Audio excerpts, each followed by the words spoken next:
Over the next few weeks I'm going to do some videos on Maltese shell construction. There's very little available on the internet if you have a look. I can't find a single step-by-step guide on how to build a proper Maltese shell. There's a lot of factory visits and things where you can get an idea of how shells are spiked, where you can see some of them when they're filled, and you can get other bits of information from videos and a little bit from books and things, but there's no comprehensive article or video on building a Maltese shell. So that's what I want to try and address in the following videos. Now this is a typical and the most common size shell that they produce in Malta is a 6-inch 3-break, and it would look something like this stripped down into components. You've got 1, 2, 3 breaks of colour. The 4th case contains the bottom shot. 4-inch bottom shot would go into this case here, and it would be filled with sand and closed up and attached to the 3 colour breaks. On the bottom of the shot, quite unique, quite unlike the Italian-American method of building shells, it has this thick paper wad on the bottom which acts as a shock absorber and also squeezes flat and seals the gases in the mortar tube when the shell's fired. Underneath that, instead of an 1/8-inch disc, which is typical on the bottom of an Italian-American shell, you've got this very hard 3/4-inch thick plywood disc. And then to top it off, on the bottom, instead of just having your lift in a bag, the lift powder goes in a small spiked maroon, and that's what lifts the shell out of the gun. So there's quite a few differences between this and an Italian-American style, and I want to go through in a few videos of various steps of how these are constructed. Now this kind of shell, it's not something that a beginner is going to jump in and try and make a 3-break with bottom shot and the Maltese lift system. You need to have a little bit of experience building big heavy cylinder shells first before you try and make something like this. Having said that, there's no reason, if you like the Maltese style break, that you can't make that break in a single break shell. You can take a shell casing, build it Maltese style, spike it Maltese style, fill it the way the Maltese do, and you can get that Maltese effect from a single break.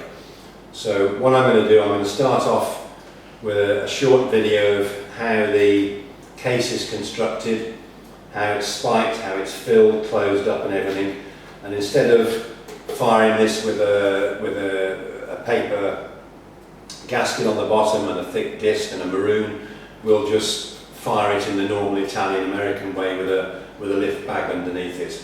And then in subsequent videos I'll put a couple of them together, spike them together, show how that's done. Another one I'll put all 3 together and we'll fire that American Italian style. And the final video I'll make a 6-inch like this, 3 breaks, a bottom shot with the Maltese maroon under it.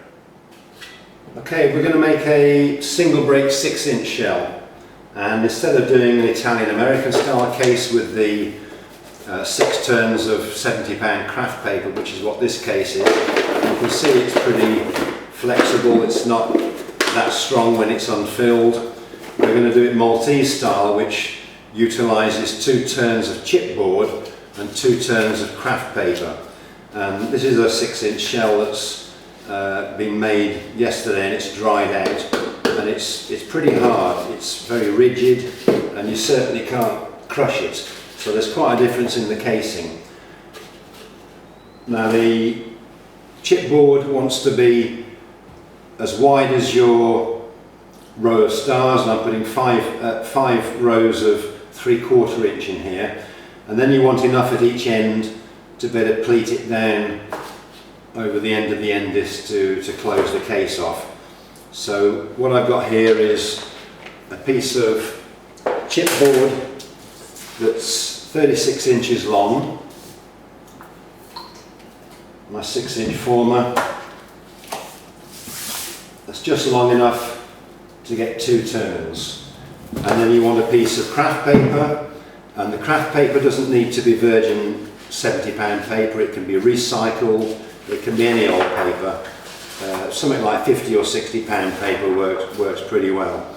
Now the craft paper is a little bit wider, and you'll see why a little later when we come to roll the shell up. It's about a 3/16 of an inch wide on either side, so it's cut 9 inches wide and the same 36 long. Now the paper for your Maltese, your Italian American case is just rolled up dry, whereas the Maltese case, it's pasted on one side. Now the way this is done is like this. The first layer of the chipboard, this is something like 20-point chipboard. The first layer that goes around the case former doesn't want any paste on it, otherwise it's going to stick and you're not going to be able to remove it.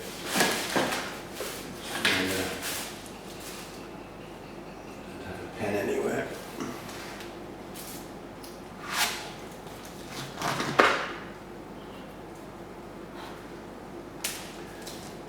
Okay, so this much of the paper that I've got rolled on the former up to here doesn't want any paste.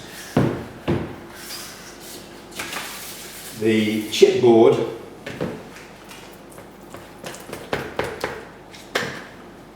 is then pasted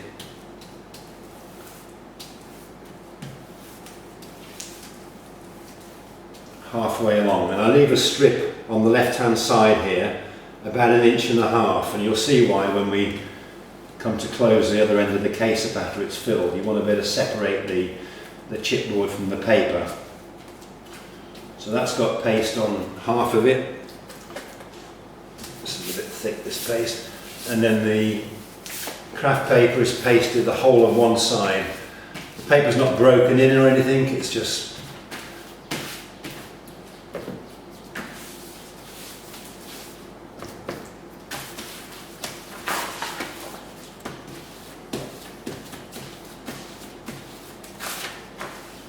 and I've forgotten to do so at this end. It should actually have a 2-inch strip, but there's no paste, but we'll be okay, don't worry about it. Right, so now we lay our chipboard on top of the craft paper at the point where the chipboard is pasted.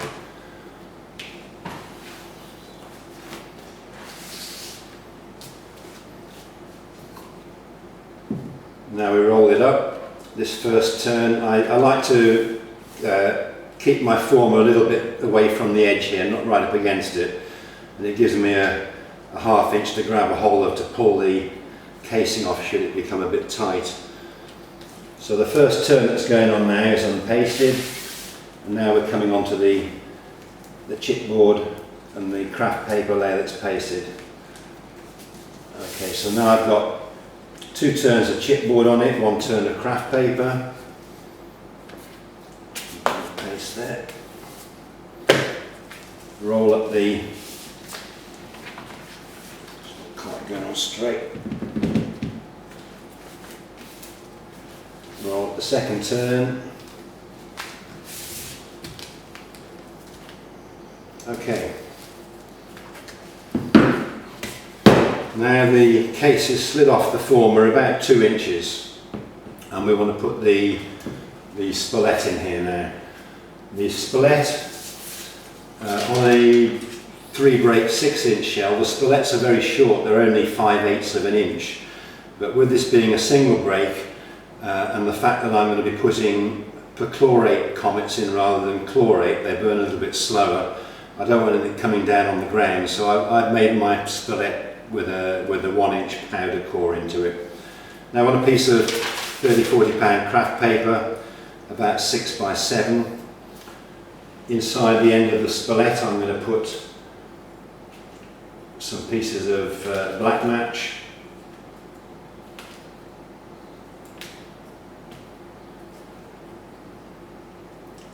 I don't want to force it in, I just want it enough that it's not going to drop out easily.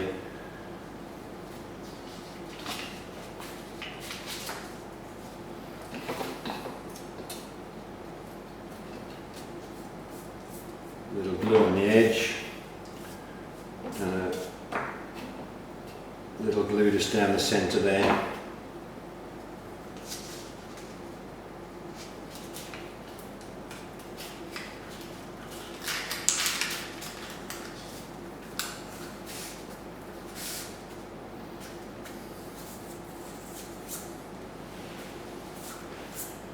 Okay, and this end, on the end that's going to be prime later, I just twist it round. That protects it during the future operations from getting paste on it or anything else.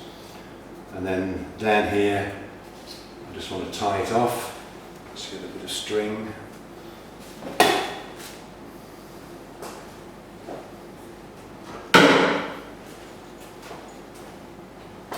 I like to use tarred twine to tie spillets off with. It's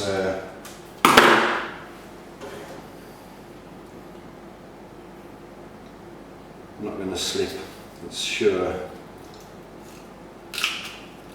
and very secure.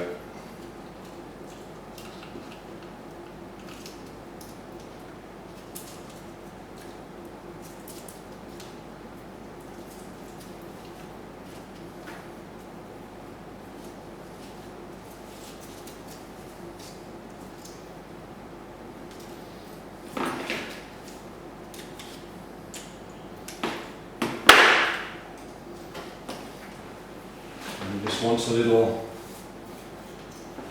vent hole poking in behind where you've tied it. Okay, when the spillet is ready.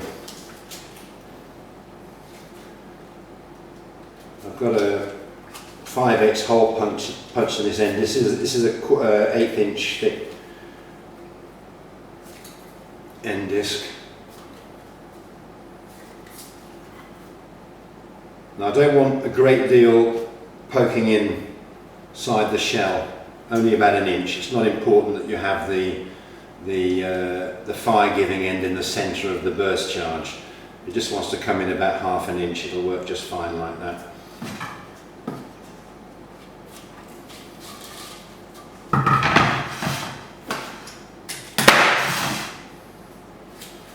And then I like to take some tarred twine .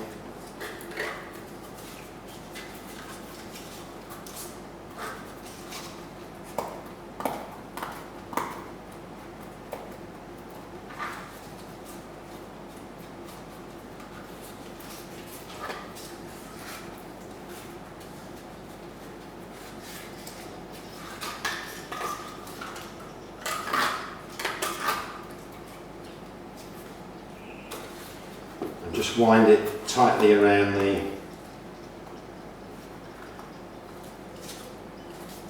spillet here. This stops the spillet from being pushed inside the shell during future manipulations, and it also helps to seal it from fire getting in. Later when we come to paste it, I'll put some hide glue around the as well. Okay, so now the spillet goes in there. I want about 2 inches of paper protruding from the end here. Now we just want to cut inch wide strips into the craft paper and the chipboard.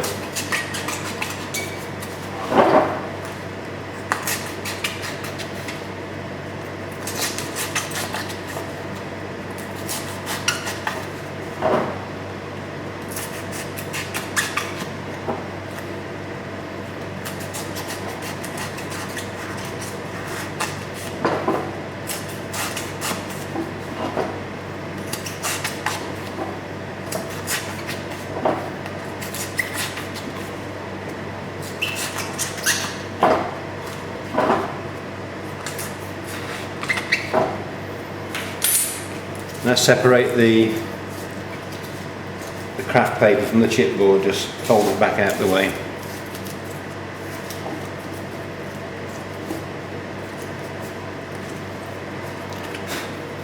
Now, whereas on an Italian-American style shell, I would fold all the layers of craft paper down with no glue at all on them. I just fold them down dry.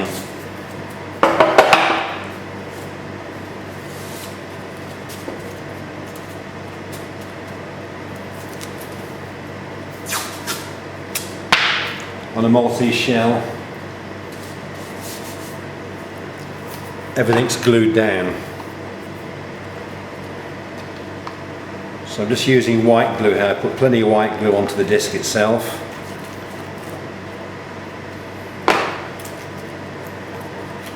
And then white glue all these tabs.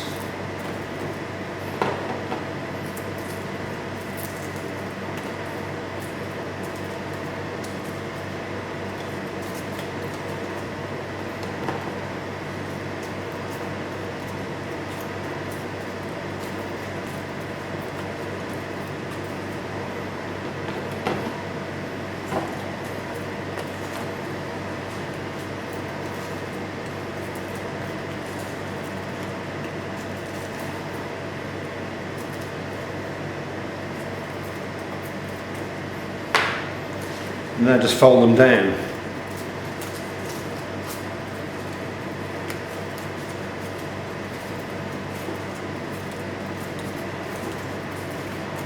You see, it's a lot faster than rolling down, pleating down, I should say, 6 layers of craft paper.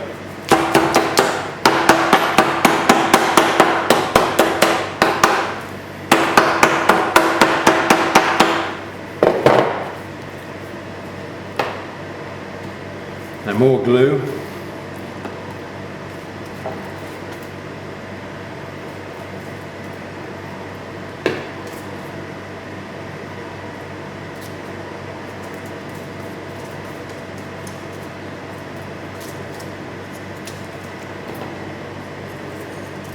Glue the end, glue the tabs.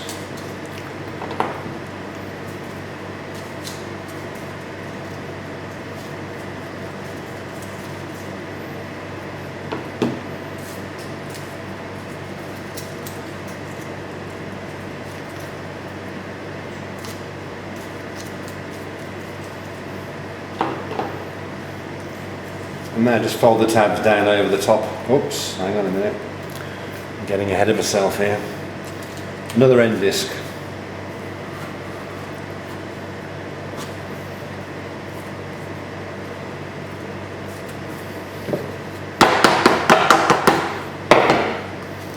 Now fold your craft paper down over the top.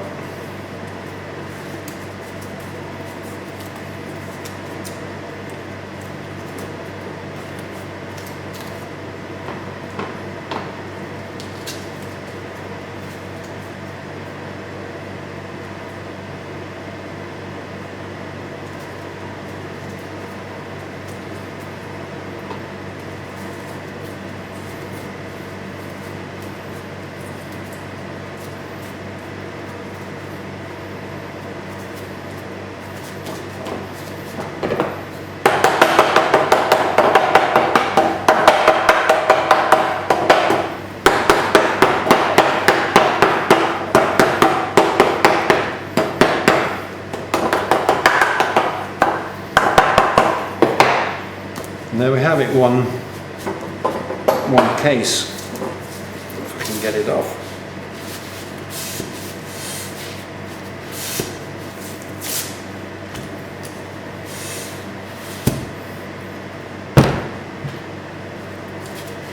Okay, one case with the spillette in place already.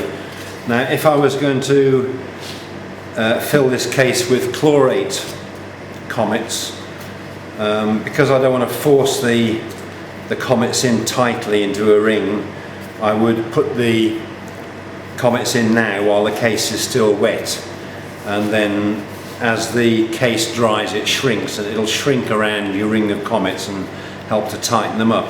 But I'm going to be using perchlorate comets for this, and perchlorate cut stars in the middle. So what I'm going to do is wait for this case to dry. I'm going to put it out in the sun, and it should be dry in a couple of hours, and then we'll do the filling.